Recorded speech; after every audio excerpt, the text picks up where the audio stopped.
Soy María. Tengo 28 años y soy la hija mediana de la prestigiosa familia Andrés de Madrid. Siempre me sentí como la oveja negra al crecer, nunca encajando del todo en el molde que mis padres diseñaron.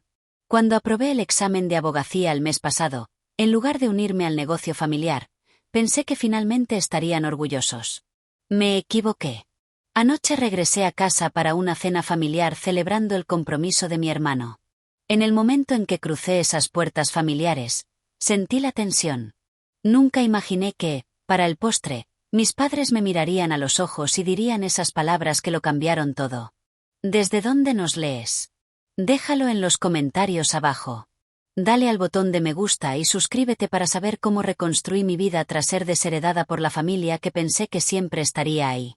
Crecer en el barrio de Salamanca significaba más que tener una dirección prestigiosa. Nuestra casa de 5 plantas daba al Parque del Retiro. Su interior estaba lleno de antigüedades y obras de arte que habían pertenecido a la familia Andrés por generaciones. Mi padre, Jaime Andrés, convirtió Andrés Desarrollos en un imperio inmobiliario valorado en cientos de millones. Mi madre, Leonor, provenía de una familia de abolengo y gestionaba la imagen familiar con precisión y cálculo. Desde que entendíamos palabras, mis hermanos y yo sabíamos qué se esperaba de nosotros. Los hijos de Andrés estudiaban en el Colegio del Pilar, luego en la IE Business School, y después se unían a la empresa familiar. Mi hermano mayor, Tomás, siguió este camino a la perfección. Con 1,80 m, la mandíbula fuerte de nuestro padre y el encanto de nuestra madre, estaba preparado para tomar el control desde el primer día. Destacaba en todo, desde la vela hasta las finanzas, conectando con las personas adecuadas y saliendo con las chicas correctas. Mi hermana menor, Amanda, era la rebelde de la familia, pero de un modo aceptable. Eligió la Complutense en lugar de la IE, estudió historia del arte en vez de empresariales, pero mantuvo las conexiones sociales adecuadas y salió con el hijo de un amigo de golf de mi padre. Sus pequeñas rebeliones eran toleradas porque nunca amenazaron la imagen familiar. Luego estaba yo. Desde pequeña, cuestioné cosas que los demás aceptaban. ¿Por qué teníamos tanto cuando otros tenían tan poco? ¿Por qué la apariencia importaba más que la esencia? ¿Por qué la familia donaba a obras benéficas pero hablaba con desprecio de las personas que ayudaban? A los 16 años, colaboré en un proyecto escolar en una clínica de asistencia legal. Ver a esos abogados ayudar a personas sin recursos despertó algo en mí. Vi un camino con sentido más allá de los márgenes de beneficio y el estatus social. Cuando llegó el momento de la universidad, fui a la Complutense como se esperaba, pero me centré en derecho en lugar de empresariales. Las discusiones eran interminables. Mi padre golpeaba la mesa de caoba, su rostro tornándose de ese rojo particular reservado para mis transgresiones. Mi madre era más sutil, pero igual de devastadora. Suspiraba profundamente y decía cosas como: «Te hemos dado todas las ventajas, María, ¿por qué insistes en decepcionarnos?» Aún así, financiaron mi educación, quizá esperando que entrara en razón. Destaqué académicamente, graduándome con honores, pensando que mis logros podrían ganarme su respeto. En cambio, mi madre solo dijo: «Qué desperdicio de una mente brillante para los negocios», cuando le conté que había sido aceptada en un máster de Derecho. Durante la carrera, nuestra relación se tensó aún más. Cada cena navideña era un campo de batalla. Aunque pagaban mi matrícula y el alquiler de mi piso en Chamberí, dejaban claro que era una inversión de la que esperaban retornos. Pensaban que eventualmente vería la razón y me uniría a Andrés Desarrollos, al menos como asesora legal interna. Pero cuanto más aprendía sobre derecho, más me atraía el trabajo de interés público. Durante los veranos, mientras Tomás hacía prácticas en bancos de inversión y Amanda recorría galerías europeas, yo trabajaba en ONGs ayudando a supervivientes de violencia doméstica a navegar el sistema legal. Cuando aprobé el examen de abogacía el mes pasado, pensé que tal vez estarían orgullosos. Había logrado algo difícil, algo significativo. Tenía ofertas de varios despachos prestigiosos, pero me inclinaba por un puesto en una clínica de asistencia legal similar a la que me inspiró años atrás. La noche antes de la fatídica cena, estaba frente a mi edificio, móvil en mano, corazón latiendo fuerte, mientras llamaba a mi madre para compartir la noticia. ¿Estarías dispuesta a incluir este logro en el boletín familiar?, pregunté, refiriéndome a la actualización trimestral que enviaba a su extenso círculo social. María, dijo con ese frío familiar en su voz, Aprobar un examen que miles pasan cada año no es noticia. Ahora, el compromiso de Tomás con Sofía López, eso sí, merece celebrarse. Debí haber sabido entonces que la cena sería un desastre. Sofía López era la hija de uno de los socios más cercanos de mi padre. Su unión fusionaría dos familias poderosas, abriendo nuevas oportunidades para que Andrés Desarrollos se expandiera a mercados internacionales. Sin embargo, aún tenía esperanzas. Al llegar a la casa familiar esa noche, llevaba un vestido azul marino conservador que mi madre había elogiado una vez. Peiné mi cabello oscuro en ondas suaves como ella prefería, en lugar de mis rizos naturales. Incluso usé los pendientes de perlas que me dejó mi abuela, un pequeño recordatorio de la única familiar que realmente me aceptó. Mientras subía los escalones de granito hacia la imponente puerta principal, toqué esas perlas para darme valor. Ingenuamente pensé que esta vez sería diferente. Que esta vez me verían. La sala de comedor de los Andrés era un monumento al dinero antiguo. Una lámpara de cristal colgaba sobre una mesa de caoba para 20, aunque esa noche estaba puesta solo para 6. El cristal de baccarat brillaba bajo la luz, reflejándose en la cubertería de plata que llevaba 4 generaciones en la familia. Flores frescas del jardín de mi madre llenaban el jarrón antiguo en el centro, su fragancia mezclándose con el aroma de la cena gourmet preparada por nuestro chef privado. Fui la última en llegar. Tomás estaba junto a la chimenea, un brazo alrededor de su nueva prometida. Sofía López era exactamente el tipo de mujer que mis padres aprobaban. Alta, rubia, impecablemente vestida con un atuendo de diseñador que probablemente costaba más de lo que muchos ganan en un mes. Se graduó en la Universidad de Navarra con un título en Historia del Arte y trabajaba en una galería prestigiosa de un amigo de la familia. Su padre dirigía López Internacional, un conglomerado de transporte que podía abrir nuevos mercados para Andrés Desarrollos. Mi hermana Amanda estaba sentada a la mesa, ya desplazándose por su móvil, con aire aburrido. A los 25, había perfeccionado el arte de parecer desinteresada sin perder detalle. «Qué bien que te unas, María», dijo mi padre, comprobando su reloj Patek Philippe. Llegué 5 minutos antes, pero en la casa de Andrés, temprano significaba 15 minutos antes de la hora indicada. Mi madre me dio un beso en las mejillas, cuidadosa de no estropear su maquillaje perfecto. «Podrías haberte esmerado más con el pelo», susurró al apartarse. Tomás presentó a Sofía. «María, ¿recuerdas a Sofía?» «Por supuesto», dije, aunque solo nos habíamos visto 2 veces en galas benéficas. «Felicidades por el compromiso». «Gracias», respondió Sofía con calidez ensayada. «Tomás me ha hablado mucho de ti y de tus peculiares elecciones profesionales». El énfasis sutil en peculiares no se me escapó. En nuestro círculo, el derecho de interés público se consideraba caridad, no una carrera real. «La cena está servida», anunció Wilson, nuestro mayordomo de 30 años, mientras abría la puerta al personal de servicio. Tomamos nuestros lugares en la mesa, mi padre en la cabecera, mi madre al otro extremo, Tomás y Sofía a un lado, Amanda y yo al otro. El primer plato fue una crema de bogavante delicada que probablemente costaba más de lo que mis posibles clientes de asistencia legal ganaban en un día. «Tomás, cuéntale a María sobre la pedida», instó mi madre mientras comíamos. «Le encantan los gestos románticos, ¿verdad, querida?» Asentí, aunque nunca habíamos hablado de romanticismo. Tomás relató cómo propuso matrimonio a Sofía en su yate privado en el Mediterráneo, con un violinista traído de Viena y un chef con estrella Michelin preparando la cena. Mientras hablaba, noté que mi padre me observaba con esa mirada calculadora que tan bien conocía. Esperaba que dijera algo inapropiado, que revelara mis valores equivocados como él los llamaba. Cuando Tomás terminó, sonreí y dije, «Suena encantador». «Me alegro por ambos». Una breve decepción cruzó el rostro de mi padre.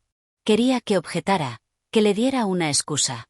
Llegó el plato principal, pechuga de pato perfectamente sellada con una reducción de cerezas. Cuando la conversación giró hacia los planes de boda, vi una oportunidad para compartir mi noticia. «Aprobé el examen de abogacía», dije en una pausa. «Quiero agradeceros por apoyar mi educación, aunque sé que no era el camino que habríais elegido para mí». La mesa quedó en silencio. Mi madre dio un sorbo a su vino. Mi padre cortó su pato con movimientos precisos. Finalmente, habló. «Aprobar un examen no es un logro digno de mención en la misma cena en que celebramos el compromiso de tu hermano. Pero ya que lo mencionas, ¿has reconsiderado mi oferta de unirte al departamento legal de Andrés? Respiré hondo. De hecho, me han ofrecido un puesto en la Fundación de Asistencia Legal de Madrid. Es la organización que me inspiró a ser abogada. Mi padre dejó el cuchillo y el tenedor con deliberada lentitud. El lugar de asistencia legal donde hiciste voluntariado en el instituto, esa pequeña operación benéfica. Es una de las organizaciones de derecho de interés público más respetadas de Madrid, dije, sintiendo mi pulso acelerar. Ayudan a personas que no tienen a dónde acudir. Tomás carraspeó incómodo. Sofía miró su plato. Amanda observaba con interés no disimulado. Mi madre habló a continuación, su voz peligrosamente suave. María, hemos tolerado tu fase de rebeldía.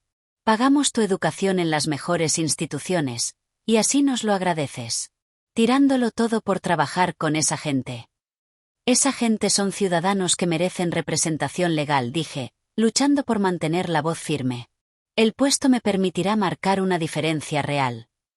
Una diferencia real, se burló mi padre.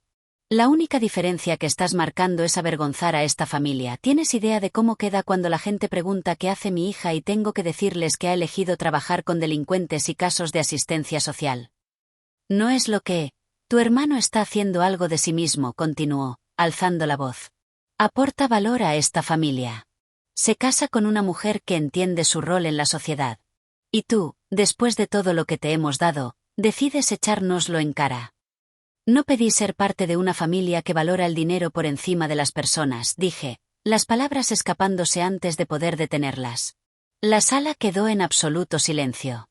Incluso el personal se congeló. Mi padre se levantó lentamente, la servilleta cayendo al suelo. Su rostro pasó de rojo a un morado alarmante.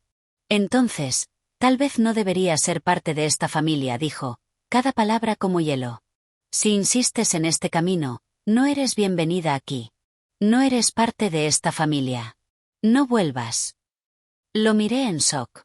Jaime, dijo mi madre suavemente, pero no hizo nada por contradecirlo. Miré a mis hermanos. Tomás fijaba la vista en su plato. Amanda me miró con ojos abiertos, pero callada. Padre, no puedes, comencé. Wilson interrumpió. Por favor, escolta a mi antigua hija fuera. Sus llaves del piso estarán en la mesa del vestíbulo. Asegúrate de que las tome, ya que encontrará su acceso financiero revocado de inmediato. Wilson, que me había visto crecer, que había vendado mis rodillas raspadas y me había dado galletas a escondidas cuando me mandaban a la cama sin cenar, parecía dolido, pero asintió. Por aquí, señorita María. Me levanté y lo seguí al vestíbulo. Detrás de mí, oí la conversación de la cena reanudarse como si nada hubiera pasado, como si nunca hubiera existido. Wilson me dio mi abrigo y un pequeño sobre con mis llaves. Lo siento, señorita, susurró. Esto no está bien. Salí al fresco aire nocturno. La puerta se cerró con un clic definitivo. Oí el cerrojo girar. Me quedé congelada, mirando la puerta cerrada. La llave de mi hogar de infancia, ahora inútil en mi mano. Esa noche fue la más larga de mi vida.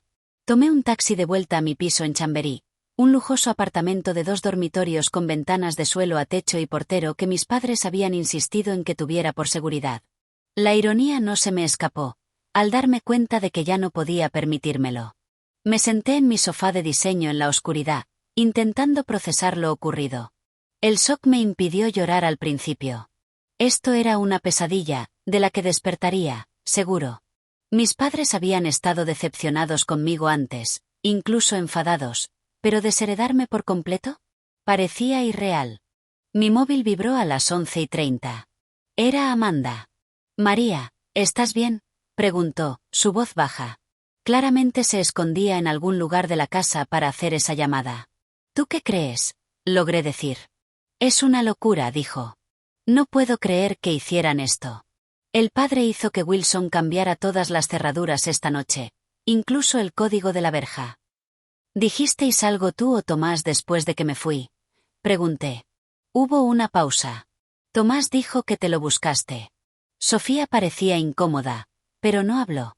Intenté defenderte, pero el padre amenazó con hacerme lo mismo si no lo dejaba. No me sorprendió. Tomás siempre había sido el soldado perfecto de su padre. Y Amanda aún dependía financieramente, viviendo en casa mientras trabajaba en su empleo en una galería que pagaba más en prestigio que en dinero. María, continuó Amanda, hay más. El padre llamó al asesor financiero de la familia tras la cena. Está congelando todas tus cuentas y cancelando tus tarjetas. El entumecimiento dio paso al pánico. Pero mi alquiler vence la próxima semana. Y no empiezo el nuevo trabajo hasta el próximo mes. ¿Cómo voy a...?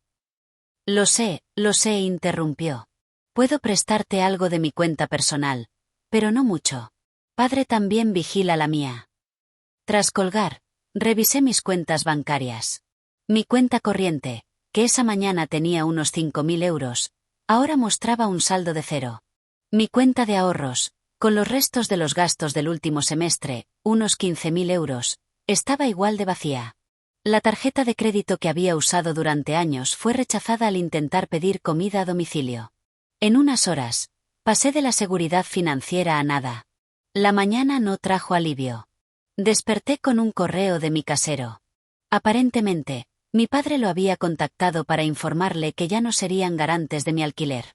Sin ingresos aún y sin ahorros, tenía 30 días para proporcionar un nuevo garante o desalojar el piso. Llamé a la Fundación de Asistencia Legal de Madrid, esperando poder empezar antes. La gerente fue comprensiva, pero explicó que su presupuesto estaba estrictamente asignado por ciclos de subvenciones. El puesto no comenzaba oficialmente hasta dentro de 3 semanas, y el salario inicial era modesto, 45.000 euros al año. Tras impuestos, apenas cubriría un estudio en un barrio seguro. Para el mediodía, había llamado a 6 amigos explicando mi situación. 5 expresaron simpatía, pero no ofrecieron ayuda concreta. La sexta, Jasmina, una compañera de la facultad de clase media que entendía las dificultades financieras de un modo que mis otros amigos no, me ofreció su sofá hasta que resolviera las cosas. No puedo pagarte de inmediato, admití, humillada. Todos necesitamos ayuda a veces, dijo simplemente. Aporta para la compra cuando puedas. Esa tarde, comencé el doloroso proceso de desmantelar mi vida. Pedí presupuestos a empresas de mudanzas para guardar mis muebles, pero incluso la más barata estaba fuera de mi presupuesto inexistente. Finalmente, publiqué mis muebles de diseño en sitios de reventa, vendiéndolos por una fracción de su valor solo para tener algo de efectivo. Al día siguiente, entré por primera vez en una casa de empeños, con el collar de perlas de mi abuela, a juego con los pendientes que llevé en la cena. El dueño me ofreció 800 euros. El collar valía al menos 10 veces eso, pero necesitaba el dinero desesperadamente. Te daré un recibo, dijo amablemente, notando mi expresión. Puedes recuperarlo en 90 días. Asentí, con la garganta apretada, mientras entregaba una de las pocas conexiones significativas con mi pasado. La semana siguiente fue un curso intensivo en economía del mundo real. Aprendí a comparar precios en supermercados, comprando marcas blancas en lugar de los productos premium que nunca cuestioné. Descubrí que la biblioteca pública ofrecía internet gratis, evitándome pagar por cafés para usar el wifi mientras buscaba trabajo. Averigüé qué restaurantes tiraban comida buena al cerrar. Vivir en el sofá de Jasmina fue otra lección. Su piso en Vallecas era 1/3 del tamaño del mío, compartido con otra compañera. Los muebles eran dispares, los electrodomésticos anticuados, pero había un calor que mi piso perfecto nunca tuvo. Cocinaban juntos en lugar de pedir comida. Organizaban noches de juegos con amigos en vez de asistir a eventos exclusivos. ¿Así vive la gente normal?, me pregunté una noche, ayudándolas a preparar una cena de pasta que alimentaría a las 3 por menos de 20 euros. 2 semanas después de ser desheredada, acepté un puesto temporal en una empresa de revisión documental, un trabajo monótono que pagaba lo justo para contribuir al hogar de Jasmina y ahorrar algo para mi propio lugar. No era para lo que había estudiado en la Complutense, pero cubría el hueco hasta que comenzara mi verdadero trabajo. Por las noches, aún lloraba hasta quedarme dormida, el dolor del rechazo crudo y constante. Pero algo crecía junto al dolor, una resiliencia que no sabía que poseía. Por primera vez, estaba de pie completamente sola. Era aterrador, sí, pero también extrañamente liberador. Entonces, exactamente una semana después de esa cena fatídica, llegó un correo que lo cambiaría todo de nuevo. El remitente, Jorge Hamilton, el abogado de mi padre desde siempre. El asunto, urgente. Llame de inmediato. Miré el correo en el portátil de Jasmina, con el corazón acelerado. ¿Qué más podían hacerme? ¿Habían encontrado una forma de interferir con mi oferta de trabajo? ¿Me demandaban por algo? Mi mente imaginó escenarios cada vez más graves. El correo era breve y profesional. Estimada señorita Andrés, ha surgido un asunto de extrema urgencia respecto a su situación financiera. Por favor, contácteme lo antes posible para discutir. Es un tema sensible que le afecta directamente. Atentamente, Jorge Hamilton. Mostré el correo a Jasmina, que frunció el ceño.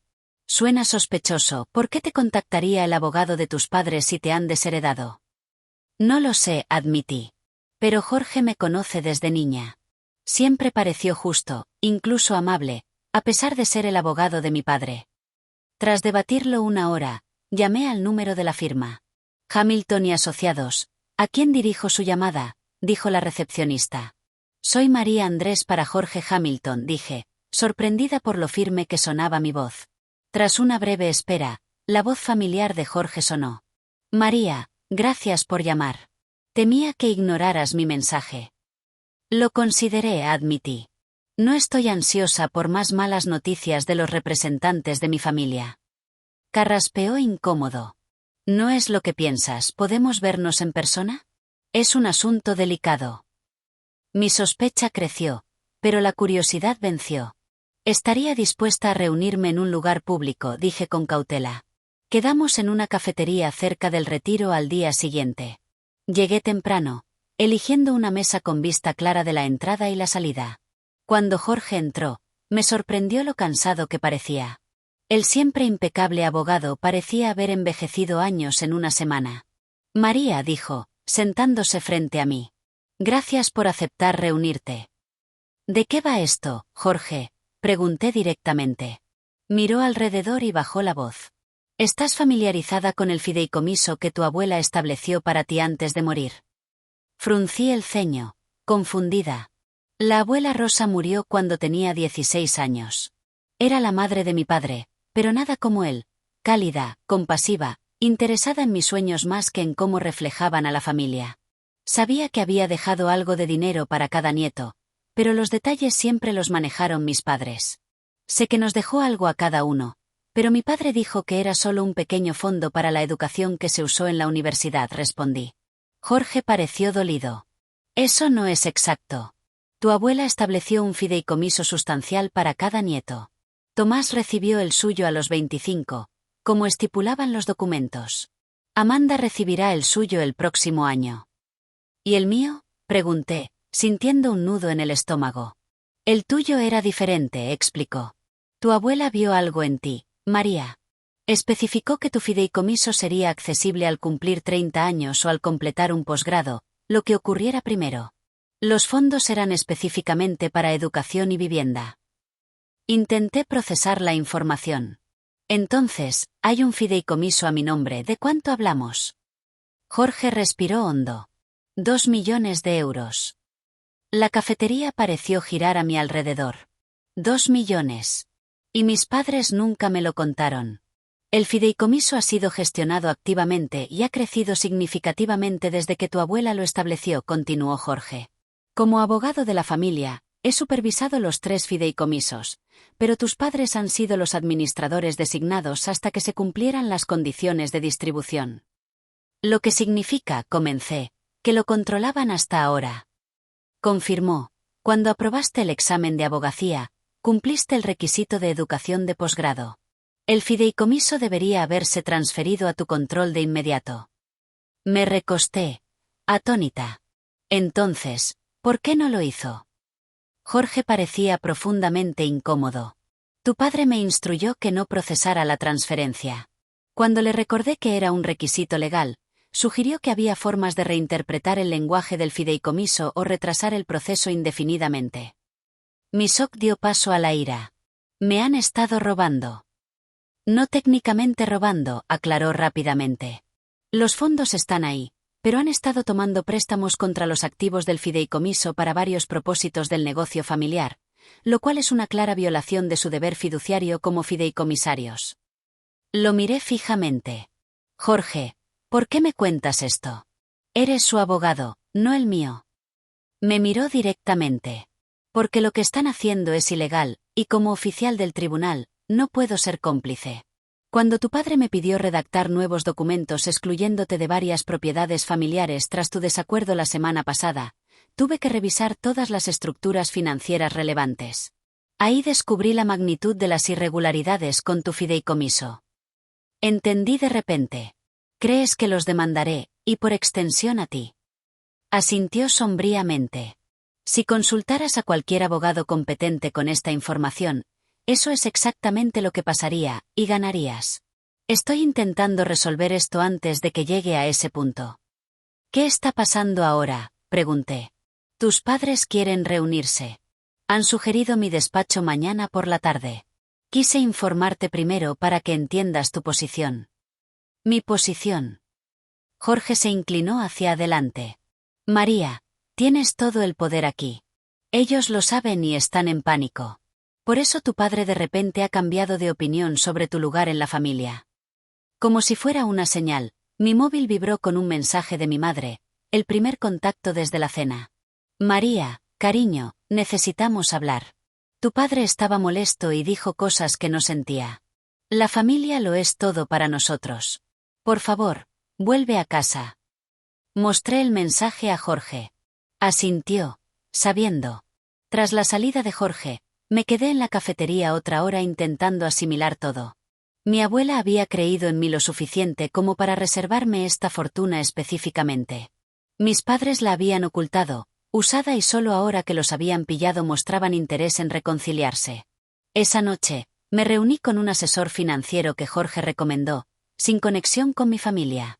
Confirmó todo lo que Jorge dijo y delineó mis opciones. Mientras caminaba de vuelta al piso de Jasmina, sentí una extraña calma reemplazando la turbulencia de la semana pasada. Por primera vez desde esa cena, sabía exactamente qué hacer. Las oficinas de Hamilton y Asociados ocupaban la planta 15 de un elegante edificio en el centro con vistas al puerto de Madrid. Había estado allí muchas veces de niña, acompañando a mi padre a reuniones legales, siempre con la instrucción de sentarme en silencio y observar cómo se hacían los negocios de verdad. Hoy llegaba no como la hija obediente de Jaime Andrés, sino como María Andrés, abogada, con mi propia representación legal a mi lado. Susana Park era una formidable litigante especializada en derecho de fideicomisos, recomendada por uno de mis profesores de derecho. Cuando le expliqué mi situación, tomó mi caso de inmediato, intrigada tanto por los problemas legales como, sospechaba, por la oportunidad de enfrentarse a la poderosa familia Andrés. No vamos buscando pelea, me aconsejó durante nuestra preparación, pero estamos absolutamente preparadas para una. La recepcionista, que me conocía desde hacía años, dio un respingo al dar mi nombre. Miró nerviosamente a Susana antes de dirigirnos a la sala de conferencias. Dentro, mis padres ya estaban sentados a un lado de la enorme mesa. Mi padre, impecable como siempre en un traje a medida, pero podía ver la tensión en su mandíbula. Mi madre llevaba un conjunto de punto discreto, sus perlas brillando, su rostro una máscara cuidadosa de preocupación maternal. Jorge estaba en la cabecera, varios expedientes ordenados frente a él. La sorpresa en los rostros de mis padres al ver a Susana casi valió todo el calvario. María, dijo mi madre, levantándose como para abrazarme. ¿Quién es esta? Retrocedí. Es Susana Park, mi abogada. Creo que estamos aquí para discutir la gestión ilegal de mi fideicomiso. El rostro de mi padre se ensombreció. No hay necesidad de abogados externos. Esto es un asunto familiar. Dejaste claro que no soy familia, respondí, tomando asiento frente a ellos. La señorita Park se queda. Jorge carraspeó. Ahora que todos están aquí, revisemos la situación. El fideicomiso establecido por Rosa Andrés para su nieta María estipulaba la distribución al completar la educación de posgrado. Esa condición se ha cumplido. El fideicomiso, valorado en aproximadamente 2,3 millones de euros, debe transferirse a María de inmediato. Mi padre se inclinó hacia adelante. Antes de proceder con transferencias, creo que todos estamos de acuerdo en que la unidad familiar es lo primero. María, Tu madre y yo hemos discutido los desafortunados eventos de la semana pasada y estamos dispuestos a dejar atrás ese malestar. Noté que no se disculpó. Típico. Mi madre extendió la mano como para tomar la mía, pero mantuve las mías en mi regazo. Cariño, ¿sabes cómo se pone tu padre cuando está apasionado por algo? Lo que dijo no era literal. Por supuesto, sigue siendo parte de la familia. Susana intervino. Mi cliente aprecia el sentimiento, pero estamos aquí para discutir el fideicomiso. Necesitaremos documentación completa de todas las transacciones con los activos del fideicomiso en los últimos 12 años, incluidos los préstamos hechos usando el fideicomiso como garantía. La falsa calidez de mi padre se desvaneció. Eso no será necesario. Tenemos una propuesta que resuelve todo amistosamente. Hizo un gesto a Jorge, que a regañadientes deslizó un documento por la mesa. Reconocí un acuerdo de transferencia de fideicomiso, pero con modificaciones. Estamos preparados para reconocer tu derecho al fideicomiso, dijo mi padre suavemente. Pero como familia, sabemos que querrás apoyar el legado de Andrés. Este acuerdo solo reestructura los activos para integrarlos mejor con las propiedades familiares. Susana tomó el documento y lo revisó. Sus cejas se alzaron. Señor Andrés, este acuerdo transferiría efectivamente el control de los activos del fideicomiso a Andrés Desarrollos. Su hija recibiría una pequeña distribución anual, pero perdería cualquier control real. Proporciona seguridad financiera mientras mantiene los intereses familiares alineados, contraatacó. Es una victoria para todos. Sentí una sensación familiar creciendo en mí. La misma mezcla de ira y decepción que experimenté en mi infancia cuando mi verdadero yo chocaba con las expectativas de mis padres. Pero esta vez, algo era diferente. Ya no era una niña desesperada por su aprobación. Era una abogada formada en la Complutense, a la que ofrecían un trato claramente egoísta por personas que me habían descartado hace una semana. Un recuerdo surgió de repente. Tenía 12 años, mostrando a mi abuela un cuento que escribí para el colegio. A diferencia de mis padres, que criticaron su falta de valor práctico, la abuela Rosa leyó cada palabra, luego me miró con esos ojos amables tan distintos a los de su hijo. María, dijo, tienes un don para ver la verdad de las cosas. Nunca dejes que nadie te lo quite, ni siquiera la familia, especialmente la familia. Ahora entendía por qué estructuró mi fideicomiso de manera diferente al de mis hermanos. Había visto la dinámica familiar y creó una red de seguridad para mí, sabiendo que este día podría llegar. Empujé el documento de vuelta por la mesa. No.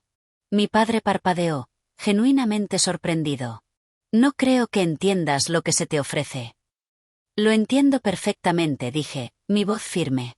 Me desheredasteis, me cortasteis financieramente, y ahora intentáis manipularme porque os han pillado usando fondos que legalmente me pertenecen. María, intervino mi madre. Tu padre ofrece darte la bienvenida de nuevo a la familia. A condición de que firme mi herencia, terminé por ella. Eso no es familia. Es una transacción comercial. El rostro de mi padre adquirió ese tono carmesí familiar. Esta actitud es exactamente porque hemos tenido problemas. Siempre has sido ingrata con las ventajas que te hemos dado. Susana intervino. Señor Andrés, dejemos esto claro. Mi cliente tiene derecho al control total de su fideicomiso de inmediato. Además, como fideicomisarios, usted y la señora Andrés han violado su deber fiduciario al usar estos activos para propósitos comerciales familiares sin autorización. Eso es absurdo, balbuceó mi padre. Todo lo que hicimos fue por el beneficio de las propiedades de Andrés. Jorge, con gesto de dolor, habló. Jaime, revisé la documentación. Los préstamos contra el fideicomiso de María estaban específicamente prohibidos por los términos establecidos por tu madre. Por primera vez, vi un destello de miedo en el rostro de mi padre. Se volvió hacia mí, cambiando de táctica.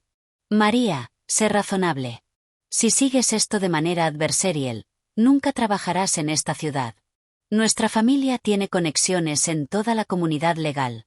Una palabra mía y ese pequeño puesto en asistencia legal que tanto te enorgullece desaparecerá.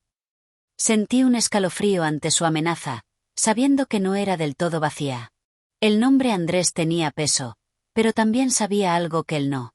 Ya no temía perder su mundo. Había visto más allá ahora. ¿Es realmente el enfoque que quieres tomar? Pregunté en voz baja. Porque la señorita Park ha preparado documentación para el juzgado de sucesiones detallando todos los movimientos financieros indebidos de mi fideicomiso. Estoy segura de que el Ilustre Colegio de Abogados de Madrid también estaría interesado en cómo un prominente empresario intentó presionar a una nueva abogada con amenazas. La puerta se abrió y entró Tomás, seguido de Amanda. Aparentemente, mis padres habían llamado refuerzos. María, dijo Tomás en ese tono razonable de hermano mayor que usaba para manejar situaciones. Estás yendo demasiado lejos. Somos familia. Resolvemos las cosas juntos, no con abogados externos y amenazas. Amanda no dijo nada, pero podía ver el conflicto en sus ojos. Me volví hacia mis padres. No soy yo quien fue demasiado lejos. Vosotros me dijisteis que no era parte de esta familia. Me echaste sin pensarlo 2 veces. Usasteis ilegalmente mi herencia. Y ahora que os han pillado, esperáis que olvide todo eso por lealtad familiar. La lealtad va en ambas direcciones. Mi padre se levantó abruptamente. Ya he oído suficiente. O firmas el acuerdo y vuelves a la familia en nuestros términos, o puedes perseguir esto legalmente y asegurarte de no tener relación con nosotros nunca más. Tú eliges. Era el mismo ultimátum que había usado toda mi vida, su camino o nada. Pero esta vez, vi lo que era, un intento desesperado por mantener el control. Me levanté también. Elijo a mí misma. Elijo el camino en el que la abuela Rosa creyó lo suficiente como para protegerme. Elijo una vida donde se me valore por quien soy, no por lo que pueda añadir al balance de los Andrés. Me giré para irme, con Susana recogiendo sus materiales a mi lado. Te arrepentirás, gritó mi padre tras de mí. Sin nosotros, no eres nada. Hice una pausa en la puerta y miré atrás a mi familia. Mi padre controlador, mi madre obsesionada con las apariencias, mi hermano conformista. Solo Amanda mostró algún signo de comprensión en sus ojos. En realidad, dije con una calma que sentía de verdad, creo que apenas estoy empezando a descubrir quién soy realmente. Mientras las puertas del ascensor se cerraban, Susana sonrió. Eso fue impresionante. La mayoría cede ante esa presión familiar. Tuve 16 años de práctica enfrentándome a ellos, dije. Solo que nunca antes tuve el poder de irme. Al salir a la brillante tarde madrileña, me sentí más ligera que en años. El dolor no había desaparecido. 2 décadas de amor condicional no se curan de la noche a la mañana. Pero por primera vez, podía ver un futuro determinado por mis propios valores, no los suyos. Lo primero que hice tras ganar el control de mi fideicomiso fue nada. Susana me aconsejó tomarme tiempo antes de tomar decisiones financieras importantes, y estuve de acuerdo. Tras años sin tener voz en mi vida financiera, quería proceder con cuidado. Me mudé del piso de Jasmina con profunda gratitud por su apoyo en mis días más oscuros. En lugar de volver a un edificio de lujo, encontré un modesto apartamento de un dormitorio en Lavapiés, un barrio diverso que nunca exploré en mi crianza protegida. El piso era pequeño,